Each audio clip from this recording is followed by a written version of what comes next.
தமிழ்நாட்டில் இருந்து மாநிலங்களவைக்கு புதிதாக தேர்வான திமுக மற்றும் அதன் கூட்டணியை சேர்ந்த 4 உறுப்பினர்களும் இன்று பதவியேற்றுக் கொண்டனர்.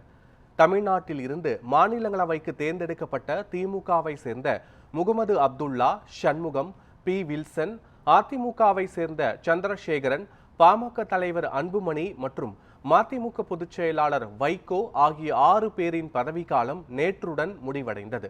இந்த நிலையில் தமிழ்நாட்டில் இருந்து மாநிலங்களவைக்கு தேர்ந்தெடுக்கப்பட்ட வழக்கறிஞர் பி. வில்சன், கவிஞர் ஷல்மா, எஸ்.ஆர். சிவலிங்கம் மற்றும் திமுக கூட்டணி சார்பில் தேர்வான மக்கள் நீதி மய்யம் கட்சியின் தலைவர் கமல்ஹாசன் ஆகிய 4 பேரும் மாநிலங்களவையில் தமிழில் உறுதிமொழி ஏற்று புதிய உறுப்பினர்களாக பதவியேற்றுக் கொண்டனர்.